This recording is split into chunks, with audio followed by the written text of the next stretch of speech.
नमस्कार दोस्तों, मोहित स्टडी आई के सेंटर में आपका स्वागत है। आज हम जो टॉपिक लेकर के आए हैं वो है मैथ पेडागोजी।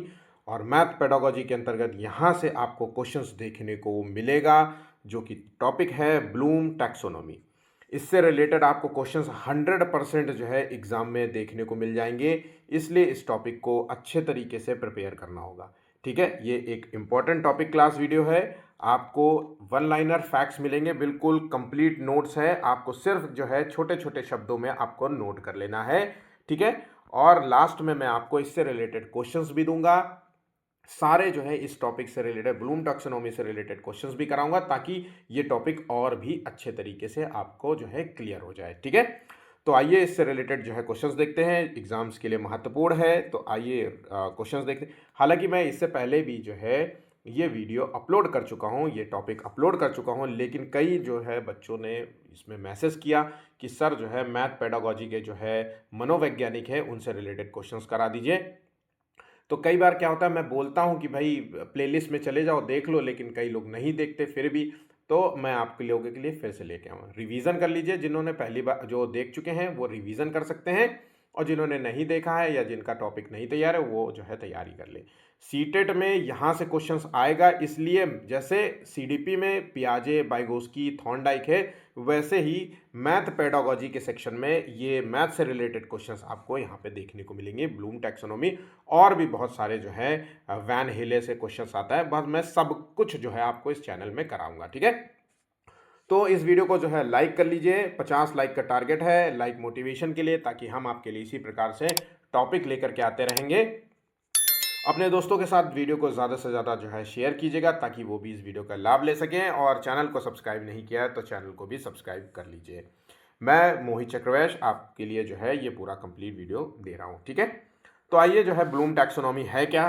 ब्लूम का सिद्धांत, तो ये सिद्धांत है, ये शिक्षण और सीखने की प्रक्रिया को समझने और मूल्यांकन करने के लिए एक ढांचा है। तो ब्लूम टैक्सोनॉमी का जो सिद्धांत है, ये जो है सीखने प्रक्रिया को समझने का सिद्धांत है, उनका मूल्यांकन करने का सिद्धांत है, जो ये बताता है कि जो है जो बच्चा है वो किस स्तर पर ज्ञान अर्जित कर रहा है। अब किस स्तर पर, क्योंकि ब्लूम टैक्सोनॉमी के जो है 6 स्तर दिए गए हैं, तो उसी स्तर की बात कर रहा है कि किस स्तर पर बच्चा है। जैसे मान लीजिए अगर हम पहले स्तर की बात करें, मैं आपको सीधे सीधे आगे बताऊंगा, लेकिन एक उदाहरण के तौर पे पहले स्तर का जैसे नाम है, जैसे यहाँ पे बोलेंगे कि पहले स्तर में बच्चा जो है सिर्फ जो है याद करना होता है या ज्ञान प्राप्त करना होता है। इसमें सिर्फ चीज़ा बच्चा परिभाषाओं को याद करता है, रटता है। तो अगर कहा जाए कि बच्चा जो है, आपसे कहा जाए कि बच्चा सिर्फ केवल तक जो है परिभाषाओं को याद करता है, रटता है, तो यहाँ पे ये माना जाएगा कि वो बच्चा पहले स्तर पर जो है ज्ञान अर्जित कर रहा है। बात यहाँ पे समझ गए। नेक्स्ट पॉइंट है कि शिक्षा के लक्ष्यों को स्पष्ट श्रेणियों में बांटना, ताकि अध्यापन, अधिगम और मूल्यांकन को प्रभावी बनाया जा सके। तो ब्लूम टैक्सोनॉमी में बाकायदा जो है स्पष्ट जो है श्रेणियों में बांटा है। वो कितनी श्रेणियां हैं? 6 श्रेणियों में इन्होंने जो है बांटा है, ताकि अध्यापन प्रक्रिया जो है बहुत प्रभावी तरीके से काम करे, अधिगम बच्चे का जो है प्रभावी, और उनका मूल्यांकन भी जो है प्रभावी तरीके से बनाया जा सके। यहाँ पे बात समझ गए। उसके बाद ये बात कही जाती है नेक्स्ट पॉइंट में कि ये विद्यार्थियों की सोचने की क्षमता को क्रमिक रूप से विकसित करने पर बल देता है। तो ये सिद्धांत जो है क्रमिक सिद्धांत पे, मतलब यहाँ पे जो 6 जो स्तर बताए हैं मैंने, इन सभी स्तर इंपॉर्टेंट है और एक क्रमिक रूप से विकसित होते हैं बच्चे में। ठीक है, ये केवल जो है संज्ञानात्मक प्रक्रिया पर केंद्रित है, एकल आयाम पर केंद्रित है, अधिक जो है परंपरागत है, और तथ्य आधारित जो है सीखने पर ये केंद्रित है। तो ये सिद्धांत जो है एक तो संज्ञानात्मक प्रक्रिया पर ज्यादा केंद्रित है, तथ्यों पर ज्यादा केंद्रित है ना, अधिक परंपरागत है, और एकल आयाम आधारित है। मतलब एक ऐसा नहीं है कि आगे पीछे दाएं बाएं, ये क्रमबद्ध तरीका है, तो इसलिए हम कह सकते हैं कि एकल आयाम आधारित है। यहाँ पे बात समझ गए। अब आ जाते हैं ब्लूम टैक्सोनॉमी के वर्गीकरण को, जो है डोमेन क्षेत्र कौन से हैं। तो इसके 3 क्षेत्र हैं, प्राइमरी जो 3 क्षेत्र हैं। 3 क्षेत्र कौन सा है? संज्ञानात्मक क्षेत्र, जिसे हम कॉग्निटिव डोमेन कहते हैं।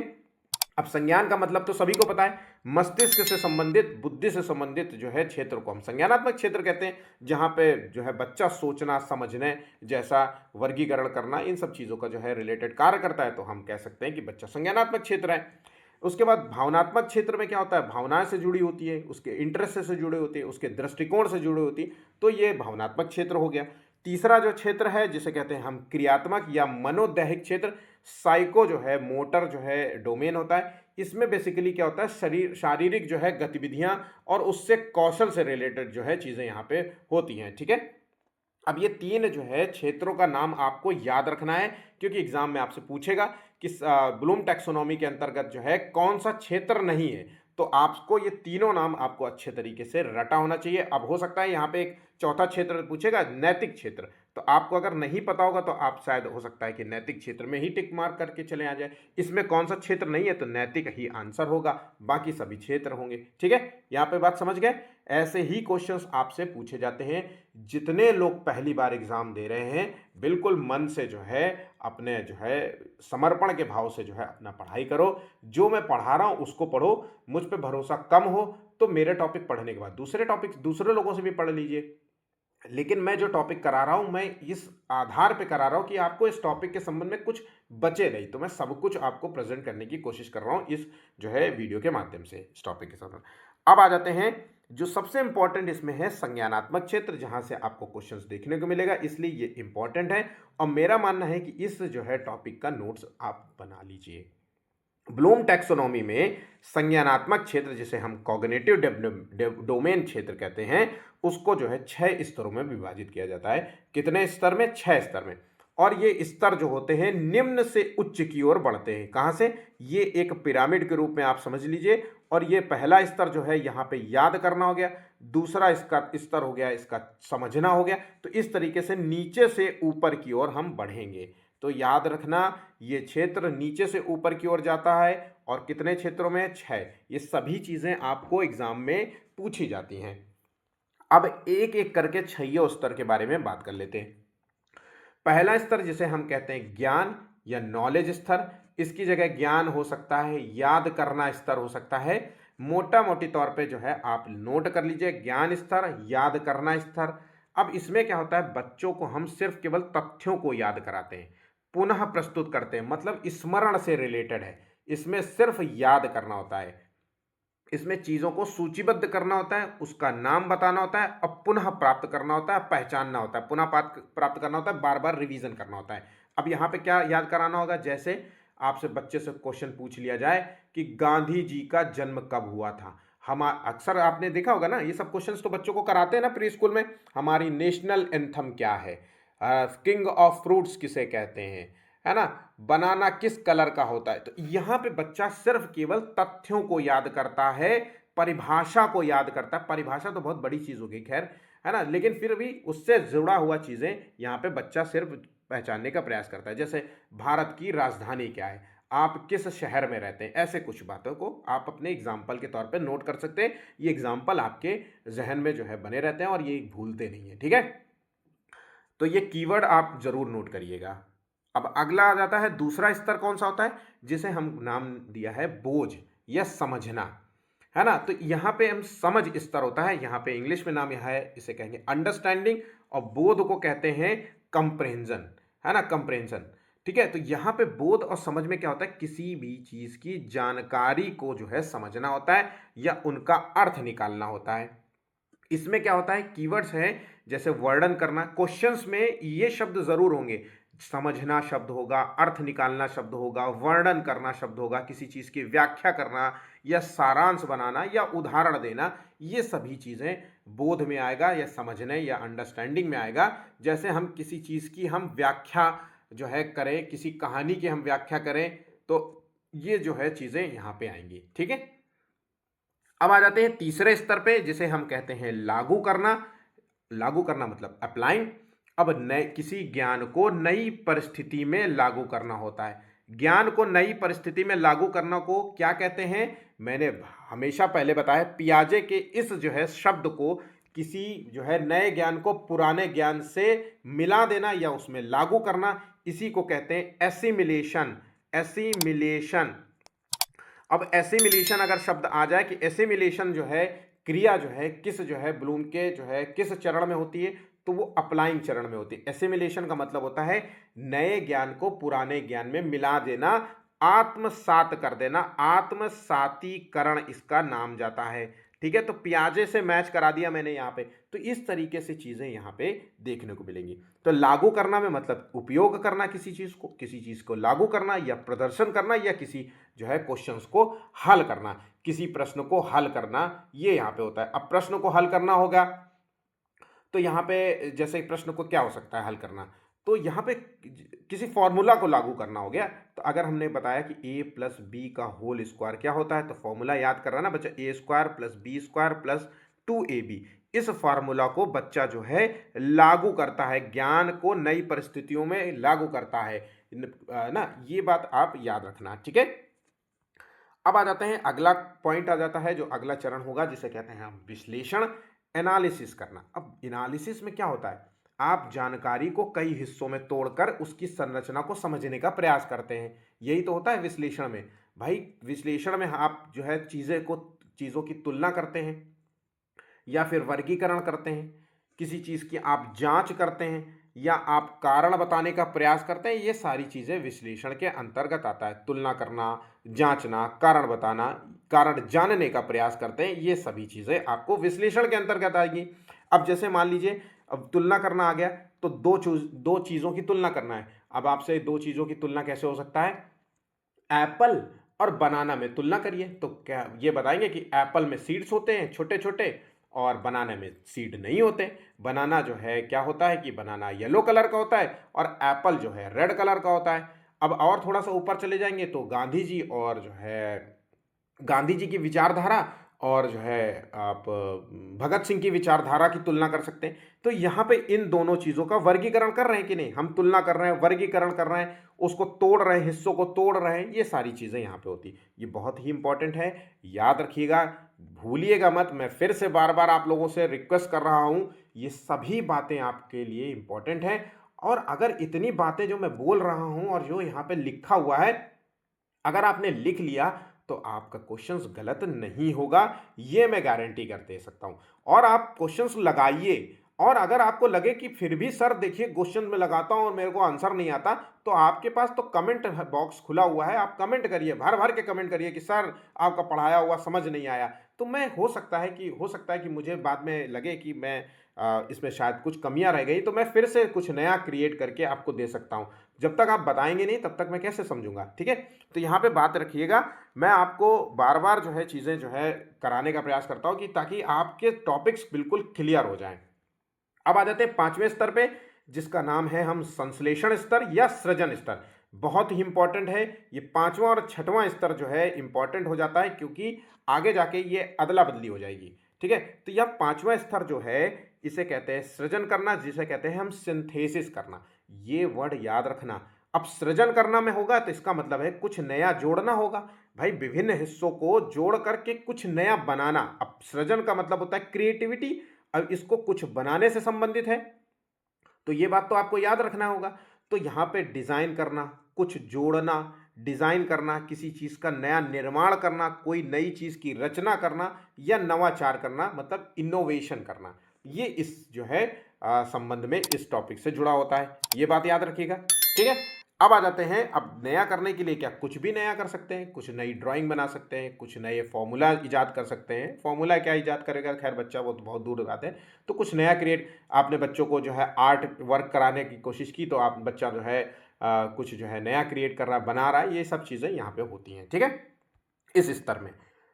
अब आ जाते हैं लास्ट वाला चरण है जिसे कहते हैं हम मूल्यांकन, इवैल्यूएशन। इसमें क्या होता है, बच्चा जो है जानकारी के आधार पर निर्णय लेते हैं। मूल्यांकन यहाँ पे सिर्फ केवल चीज़ों का मूल्यांकन करना होता है, निर्णय लेना होता है, आलोचनात्मक चीज़ों का जो है विश्लेषण करना होता है। ये सभी चीज़ें यहाँ पे दी गई हैं। आलोचनात्मक विश्लेषण करना, जहाँ पे बच्चा जो है अपनी जो है कमियों को भी जो है पहचानने का प्रयास करता है, अपनी समस्या समाधान क्षमता को पहचानने का प्रयास करता है कि मैं कितने गहरे पानी में हूँ, मुझे कितना आता है। यहाँ पे इसी मूल्यांकन की बात हो। अगर मान लीजिए किसी प्रश्न का मूल्यांकन की बात हो रही, तो हम उससे पूछेंगे कि क्या आपने सही से उत्तर दिया, तो वो बोलेगा नहीं सर मैंने जो है याद तो किया था लेकिन मुझे भूल गया। तो ये मूल्यांकन कैसे, हाँ कि वो मान रहा है अपनी। तो यहाँ पे इसी चीज आलोचनात्मक मतलब होता है अपनी आलोचना भी स्वीकार कर रहा है और उसमें पॉजिटिव भी है कि हाँ मेरे की अच्छाइयाँ भी है सर, मैंने पूरी मेहनत की थी लेकिन मैं भूल गया। यहाँ पे इसी चीज़ की बात, आलोचना करना, उस पर निर्णय लेना, औचित्य देना या लेना, मूल्यांकन करना, ये कीवर्ड आपके लिए बहुत महत्वपूर्ण होंगे। ठीक है, अब आ जाते हैं, ये इस डायग्राम से समझ लेते हैं। ये मैंने कहा था ना कि ये एक एकल आयाम है, एक क्रम से चलता है। तो पहले क्या है, पहले क्रम में बच्चा जो है चीज़ों को याद करता है, तथ्यों को सिर्फ याद करता है, परिभाषा याद करेगा और कुछ नहीं। आप सिर्फ बच्चों को एक चीज़ बताएंगे, याद करना है ना, यहाँ पे सिर्फ रिमेंबरिंग, उसको पुनः याद करना, दोबारा याद करना, रिवीजन करानी है। जैसे गांधी जी का जन्म कब हुआ था, या फिर कह सकते हैं भारत के पहले प्रधानमंत्री का नाम बेटा बनाओ बताओ, इस तरीके से चीज़ें यहाँ पे। ए फॉर एप्पल, तो यहाँ पे बच्चा सिर्फ केवल याद कर रहा है। अब चीज़ों को समझेगा, यहाँ पे अंडरस्टैंडिंग होगी। यहाँ पे अंडरस्टैंडिंग में मतलब किसी चीज़ की व्याख्या करना सीखेगा। एप्पल क्या होता है, तो एप्पल के बारे में बताएगा कि भैया एप्पल जो है एक स्वीट सा फ्रूट है, जो एक जूसी भी फ्रूट होता है, ये एक रेड कलर का फ्रूट है। इस तरीके से कुछ जो है बातें जो है बताएगा। यहाँ पे चीज़ों को समझ रहा है, एप्पल के बारे में समझ रहा है।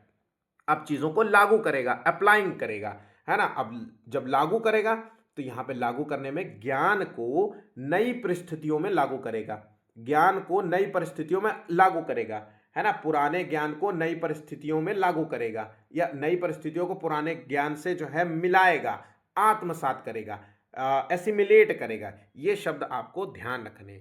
अब विश्लेषण में क्या हो जाए, चीज़ों का एनालिसिस करेगा, तथ्यों को तोड़ेगा मरोड़ेगा, चीज़ों को जो है करेगा, है ना, तोड़ करके, समझ करके, जांच करके, कारण को जान करके, ये सब चीज़ें यहाँ पे होंगी।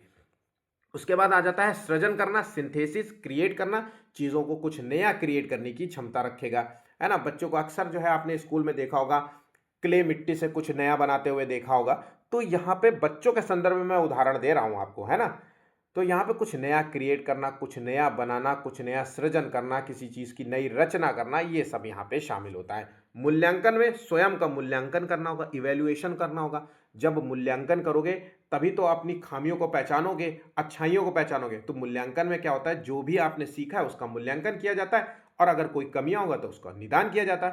तो ये सारी चीज़ें आपको दिमाग में बिठाए रखना है ब्लूम टैक्सोनॉमी। ये इमेज अगर आपने याद कर ली, ये पूरी कंप्लीट इमेज आपने याद कर ली, तो यूँ समझ लीजिए कि ब्लूम टैक्सोनॉमी खत्म, है ना। बस यहीं पे ही है सारा खेल। और यही खेल जो है बच्चों को समझ में नहीं आता। कई बार एग्जाम में यही चीज़ें आपको याद नहीं आती, जब आप एग्जाम में बैठेंगे तो याद। इसलिए यहाँ पे याद रखना, RUAACE, इस तरीके से आप चीज़ों को याद कर सकते हैं। अब इसको अपने तरीके से बना लीजिए, ठीक है। अब देखिए, हमने इसको उदाहरण से समझाने का प्रयास किया, 6 चरणों को। तो आइए करके एक एक करके देख लेते हैं। याद करना मतलब परिभाषा याद करना, समझना सेकेंड स्तर, जहाँ पे हम से समझते हैं तो हम चीज़ों को यहाँ समझाएंगे। अपने शब्दों में जल चक्र को समझाइए, अपने शब्दों में इन चीज़ों का वर्णन कीजिए, है ना। लागू करना मतलब कुछ नया हल करना है, किसी चीज़ की व्याख्या करना, अप्लाई करना होता है। तो किसी प्रश्न को आप हल करते हैं, लागू करते हैं, तो यहाँ पे एक क्वेश्चन दे दिया मैंने लागू करने वाला, है ना। या फिर बच्चे के संदर्भ में क्या है, 3+5+2 चीज़ों को जो है बच्चा जो है सॉल्व करेगा, यहाँ पे इन चीज़ों को लागू करेगा, अप्लाई करेगा, एडिशन को लागू करेगा, ठीक है। विश्लेषण करना में हम तुलना करते हैं दो चीज़ों के बारे में, तो यहाँ पे तुलना शब्द ही दिया गया है।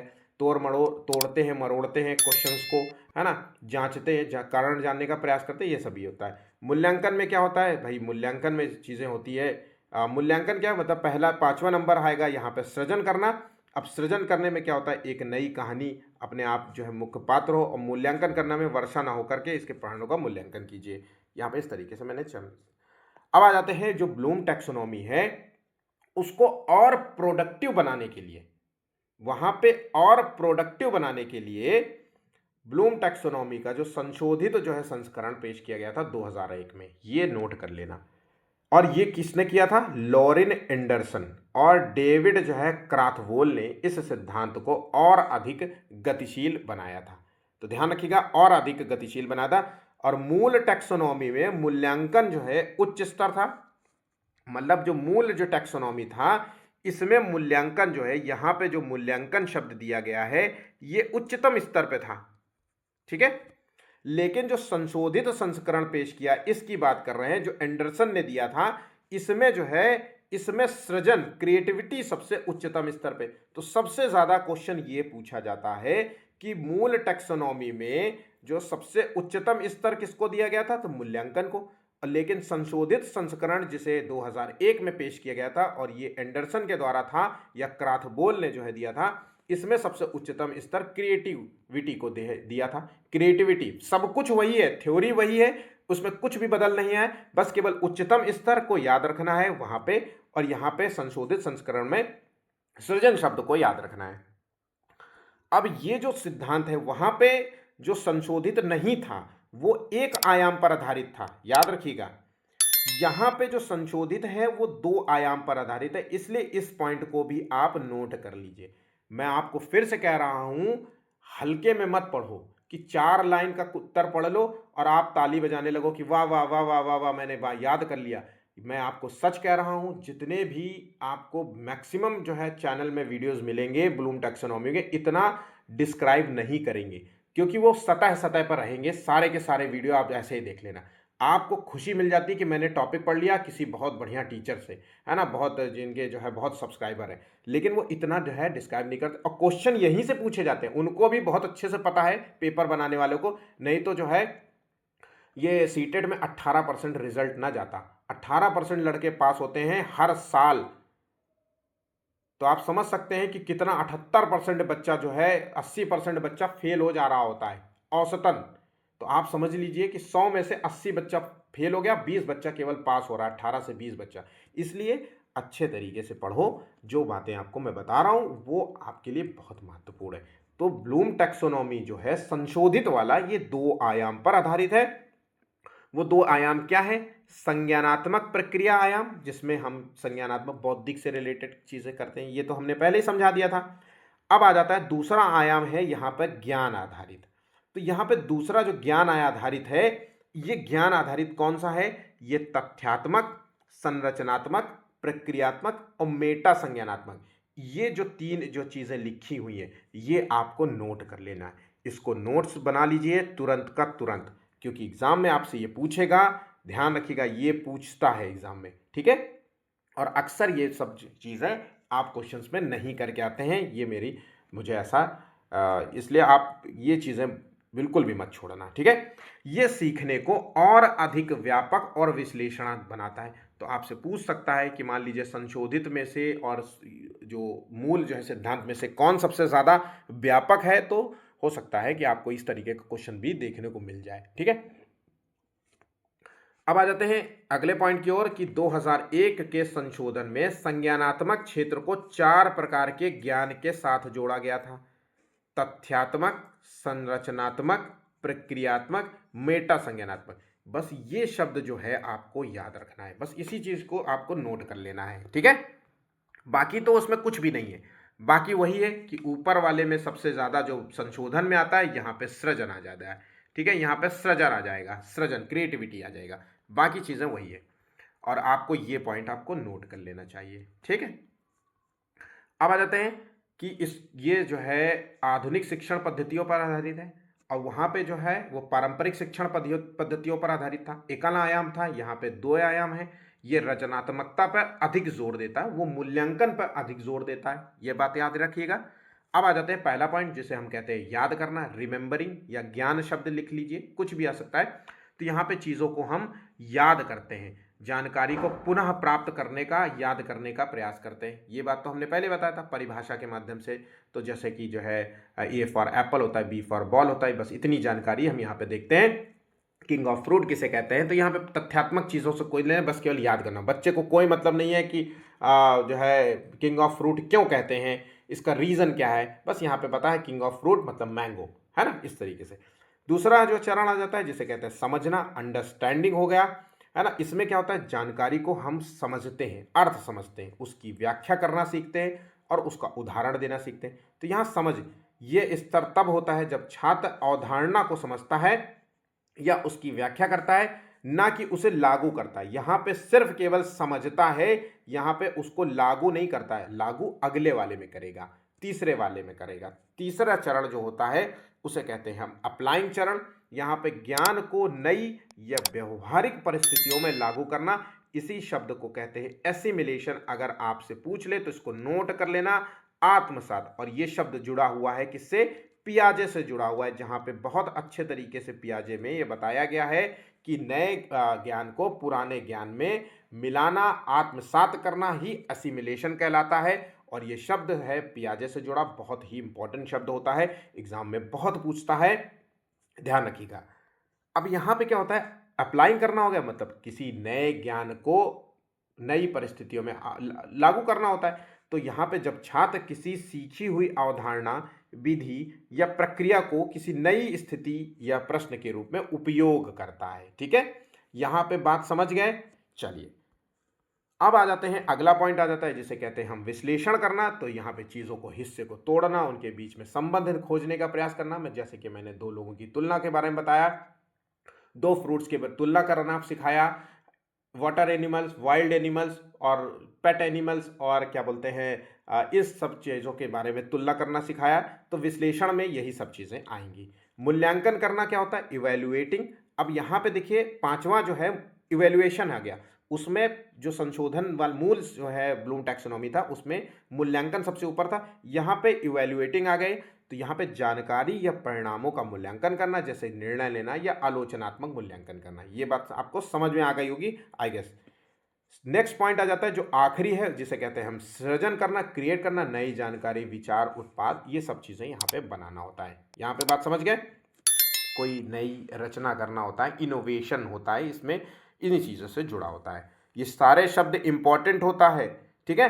तो यहाँ पे हमने जो संशोधित है, जो 2001 का है, संशोधित होता है, ठीक है, अमेंड वाला है, अमेंड वाला जो ब्लूम टैक्सोनॉमी है, अमेंडमेंट वाला जो ब्लूम टैक्सोनॉमी, इसमें सृजन सबसे लास्ट में होगा, क्रिएटिंग।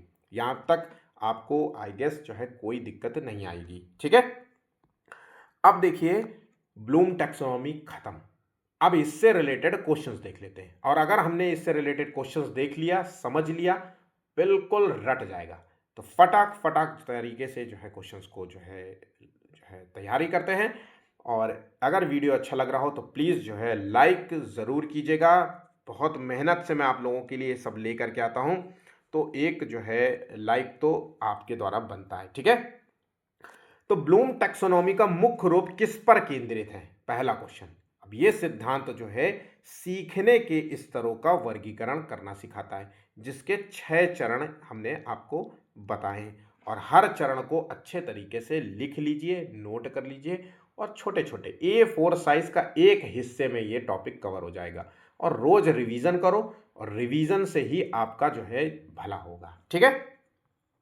ब्लूम के अनुसार ज्ञानात्मक क्षेत्र के कुल कितने स्तर होते हैं? तो रिवाइज्ड जो है वर्जन के अनुसार पूछ रहा है, तो ज्ञानात्मक क्षेत्र के कितने स्तर होते हैं यहाँ पे? तो दूसरा आंसर यहाँ पे दिया गया है, इसके 6 स्तर है। तो सभी जो है, चाहे वो रिवाइज्ड वर्जन हो चाहे कोई भी वर्जन हो, तो 6 चरण बताए गए। तो रिवाइज्ड वर्जन जो है कब जो है आया था?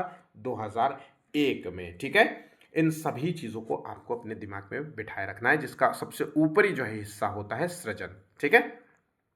एक टीचर अपने छात्रों को भारत के स्वतंत्रता संग्राम के कारणों की व्याख्या करने के लिए कहता है। अब क्या कर रहा है कि मान लीजिए प्राइमरी स्कूल का एक टीचर अपने 5वीं बच्चे के, क्लास 5th के बच्चे को स्वतंत्रता संग्राम के कारणों की व्याख्या करने के लिए कहता है। तो जो है ये किस जो है स्तर से संबंधित है? अब यहां पे देखिए कारण की व्याख्या करने के लिए कह रहा है, इसका मतलब है ये किससे संबंधित होगा भाई? व्याख्या करना, मैंने आपको समझाया था ना कि ये व्याख्या करना, वर्णन करना, तो ये जो है सेकंड स्टेज है। पहला याद करना और दूसरा जो है समझना, सृजन करना। तो आंसर हो गया यहां पे बी, ठीक है। कुछ भी यहाँ पे ऐसा नहीं है कि आप समझ नहीं पा रहे होंगे, यहाँ पे बातों को बहुत अच्छे तरीके से समझिएगा, ठीक है। नेक्स्ट क्वेश्चन है, निम्न में से कौन सा स्तर जो है संशोधित ब्लूम की ज्ञानात्मक श्रेणी का उच्चतम स्तर है? अब यहां पे मैंने कहा ना संशोधन वाले में उच्चतम स्तर क्या था? सबसे इंपॉर्टेंट क्वेश्चन है ये। तो सबसे उच्चतम स्तर है क्रिएट करना, सृजन करना। फोर्थ का आंसर हो गया सी, ठीक है। इसमें हम चीज़ों को जो है कुछ नया निर्माण करने का प्रयास करते हैं, किसी नई चीज़ की रचना करने का प्रयास करते हैं, कुछ नया जानने या बनाने का प्रयास करते हैं। तो कुछ नया बनाना, कुछ नया जोड़ना, कुछ नया डिज़ाइन करना, यही सब सृजन होता है। इसी को कहते हैं हम सिंथेसिस या क्रिएटिविटी। यहाँ पे बात समझ गए? निम्न में से कौन सी जो है क्रिया शब्द समझने अंडरस्टैंडिंग स्तर से संबंधित है? तो क्रिया शब्द के समझने और अंडरस्टैंडिंग से संबंधित है। तो पांचवें का जो आंसर है वो है वर्णन करना, चीजों का वर्णन करना, मतलब यहाँ पे समझना, समझने, यहाँ पे देखो दिया हुआ है ना। तो यहाँ पे आंसर हो गया ऑप्शन यहाँ पे सी, यहाँ पे सही होगा। ठीक है, वर्णन करना या समझना, ये चीज़ें यहाँ पे आपको लिख के ही मिलेंगी। ठीक है, किसी नई कहानी की आप व्याख्या करना जानते हैं यहाँ पे, और अपने शब्दों में जो है चीज़ों को समझाने का प्रयास करते हैं यहाँ पे। ठीक है, रिवाइज्ड ब्लूम टैक्सोनॉमी किसने पेश किया था और किस वर्ष में पेश किया था? तो ये याद रखना, एंडरसन और क्रैथवॉल ने 2001 में ये सिद्धांत जो है पेश किया था। ठीक है, चलिए आगे बढ़ जाते हैं। निम्न में से कौन सा जो है ब्लूम टैक्सोनॉमी का भावनात्मक जो है क्षेत्र है? अब यहाँ पे देखिए किस क्षेत्र की बात कर रहा है, भावनात्मक। और यहाँ पे तीन क्षेत्र मैंने बताए थे, एक संज्ञानात्मक, भावनात्मक और साइकोमोटर क्षेत्र होता है। तो भावनात्मक क्षेत्र में जो है ब्लूम टैक्सोनॉमी में क्या होता है,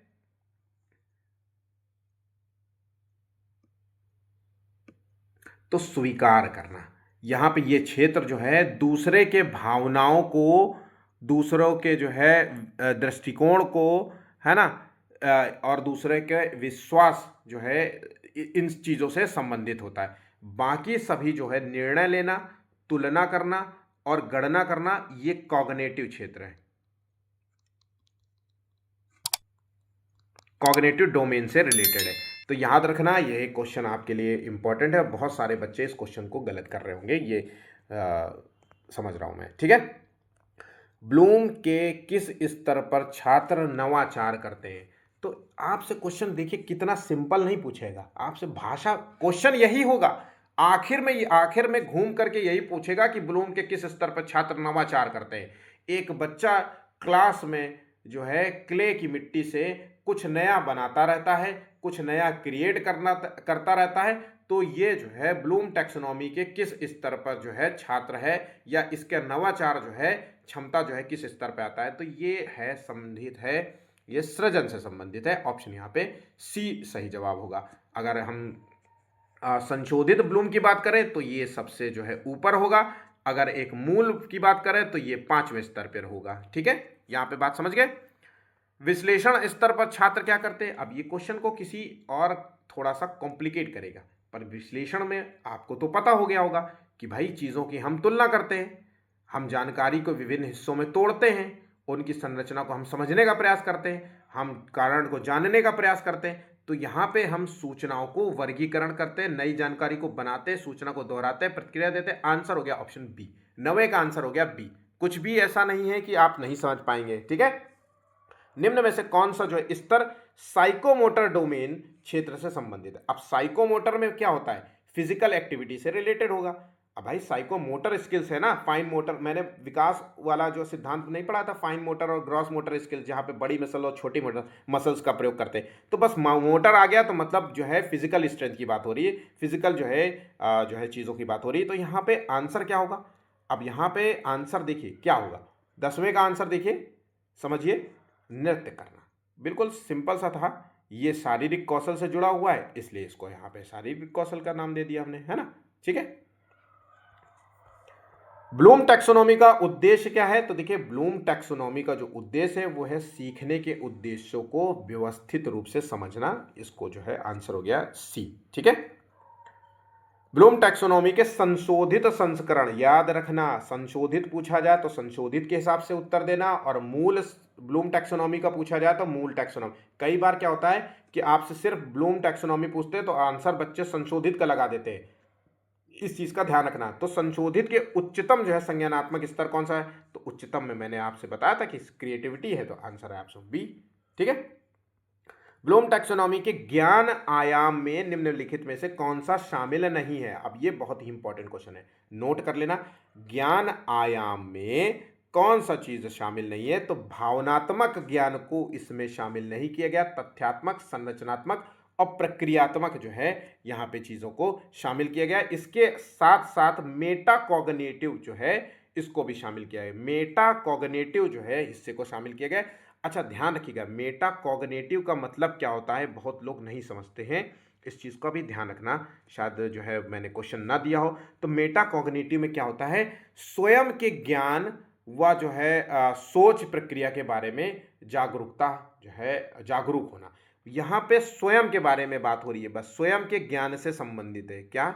स्वयं के ज्ञान से संबंधित है, बस इतना याद रखना। मेटाकॉग्निटिव का मतलब होता है स्वयं के ज्ञान से संबंधित है, यहाँ पे याद रखिएगा। प्रक्रियात्मक ज्ञान में क्या होता है? चीजों की प्रक्रिया के बारे में होगा, तकनीक विधियों के ज्ञान के बारे में होगा, संरचना के बारे में होगा, चीजों के जो है बीच संबंध को जानने का प्रयास करें। तथ्यों को मतलब तथ्य हो गया, सिर्फ याद करने वाला जो चीजें होगी। ठीक है, अगला क्वेश्चन देखते हैं। एक बच्चा जो है गणित में वर्ग समीकरण को हल करने की विधि का उपयोग करके एक नया प्रश्न हल करने को कहा गया जाता है। तो यहाँ पे देखिए, इस क्वेश्चन को बहुत अच्छे तरीके से समझिएगा। यहां पे कह रहा है कि वर्ग समीकरण को हल करने की विधि का उपयोग करके एक नया प्रश्न हल करने को कहा गया है। ये किस स्तर पे? आपसे क्वेश्चन सीटेट में ऐसे ही पूछेगा। अब यहां पे देखिए, कुछ नया करने की कोशिश कर रहा है, मतलब कुछ नया अप्लाई कर रहा है। यही पे तो मैंने करा था, मतलब यहां पे लागू कर रहा है। अब भाई, तो लागू करने में किसी प्रश्न को हल करना, ये चीज मैंने बताया था। ज्ञान को नई परिस्थितियों में लागू, तो वर्ग करने की, हल करने की विधि को नई परिस्थितियों में लागू करने को कहा जा रहा है। तो यहां पे आंसर हो गया ऑप्शन बी। और ये कौन सा चरण है? मतलब 3rd नंबर का चरण है, यहां तक याद रखिएगा। ठीक है, चलिए अब आ जाते हैं अगले क्वेश्चन की ओर। निम्न में से कौन सा प्रश्न जो है ब्लूम टैक्सोनॉमी के मूल्यांकन करना स्तर से संबंधित है? अब मूल्यांकन करना है सिर्फ केवल। ठीक है, सीटेड में ऐसे क्वेश्चन आएंगे। तो भारत की राजधानी क्या है? दिल्ली है। तो आंसर तो ये नहीं होना चाहिए, ये याद करने से संबंधित है। तो यहाँ पे 16वें का देखिए आंसर क्या होगा। पहले आप लोग सोचो थोड़ी देर, तब तक मैं भी थोड़ा सा।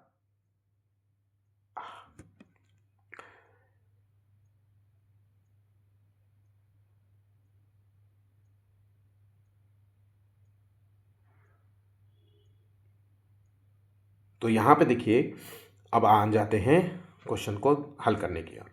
तो मूल्यांकन का स्तर क्या है? तो यहाँ पे आंसर है सी। जिन लोगों ने सी लगाया है, ये जो क्वेश्चन होता है ये बच्चों के जो है निर्णय लेने से संबंधित है।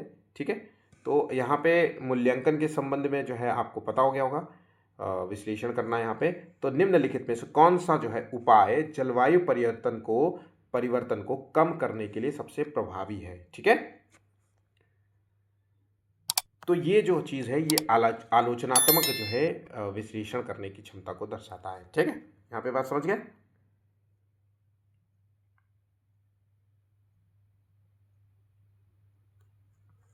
ब्लूम टैक्सोनॉमी के संशोधित संस्करण में सृजन करना स्तर का एक उदाहरण है। अब क्रिएटिविटी का एक उदाहरण क्या हो सकता है? कुछ नया क्रिएट वाला होगा। तो तथ्यों को याद करना तो बिल्कुल नहीं होगा। नई कहानी लिखना हो सकता है, बिल्कुल सही बात है। तुलना करना तो बिल्कुल भी नहीं होगा। व्याख्या करना नहीं होगा। आंसर मिल गया भाई, कुछ नया बना रहा है, नई कहानी को क्रिएट कर रहा है बच्चा। तो यहाँ पे ऐसे कर सकते हो आप, ध्यान रखिएगा। अक्सर जो है टीचर, इस तरीके का क्वेश्चन आता है कि एक टीचर जो है क्या करता है कि बच्चों को कहानी पढ़ सुनाता है, और आखिर में कहानी का जो है कंप्लीट करने से पहले वो कहानी छोड़ देता है, और फिर हर बच्चे से कहता है कि इसके आगे का संस्करण आप जोड़ो, इसके आगे की कहानी आप बताओ, आपको क्या लगता है कि आगे क्या होगा। तो यही है यहाँ पे सृजन से संबंधित है। अब ये एक्टिविटी जो है आप क्लास 4 और 5th के बच्चों के साथ आप कर सकते हो। ठीक है, नेक्स्ट क्वेश्चन है, एक टीचर अपने छात्रों से पर्यावरण संरक्षण के लिए एक नया मॉडल डिजाइन करने के लिए कहता है। अब कुछ नया क्रिएट करने के लिए कह रहा है, तो इसका मतलब है कि ये स्तर जो है सृजन के स्तर को है। ऑप्शन यहाँ पे बी है। ब्लूम टैक्सोनॉमी के अनुसार मेटा संज्ञानात्मक ज्ञान का अर्थ क्या है? मैंने आपसे अभी बताया था ना, मेटा तथ्य, संरचना, प्रक्रिया और मेटा। यहां पे क्या होता है? स्वयं की सीखने की प्रक्रिया के बारे में जागरूकता। आंसर हो गया ऑप्शन बी। ध्यान रखिएगा, ये क्वेश्चन आपके लिए महत्वपूर्ण साबित हो सकता है इस बार एग्जाम में, इसलिए ऐसे क्वेश्चंस को तो बिल्कुल भी मत मिस करिए। ठीक है, निम्न में से कौन सा ब्लूम टैक्सोनॉमी के विश्लेषण करना स्तर का उदाहरण है? अब विश्लेषण करने में मतलब क्या होता है, तो ये कौन सा स्तर है? ये चौथा स्तर है, 4th नंबर का। इसमें चीज़ों की हम क्या करते हैं? इसमें भाई चीज़ों की हम तुलना करते हैं, हम कारण जानने का प्रयास करते हैं, विश्लेषण करते हैं। तो यहाँ पे देखिए हम हिस्सों के बीच में संबंध को समझना देखेंगे। यहाँ पे हमने कहा चीज़ों की तुलना, विभिन्न हिस्सों के बीच में संबंध, मतलब हम तुलना कर रहे हैं। ऑप्शन यहाँ पे बी होगा। अब वही हमने आपसे बताया था ए और बी, अरे सॉरी, एप्पल और फ्रूट्स के बारे में तुलना कर लीजिए, एनिमल्स के बारे में तुलना कर लीजिए, है ना, और ये बहुत सारी चीज़ें यहाँ पे आप क्वेश्चन के तौर पे समझ सकते हैं। ठीक है, चलिए नेक्स्ट क्वेश्चन।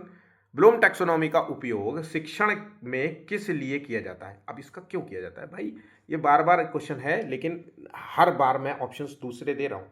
शिक्षण उद्देश्यों को व्यवस्थित करने और उच्च स्तरीय सोच को बढ़ावा देने के लिए इस जो है शिक्षण तकनीक का प्रयोग किया जाता है। ऑप्शन यहाँ पे बी सही जवाब हो गया। 22वां क्वेश्चन है, ब्लूम के टैक्सोनॉमी में अफेक्टिव डोमेन का संबंध है। अफेक्टिव डोमेन का किस चीज से संबंध है?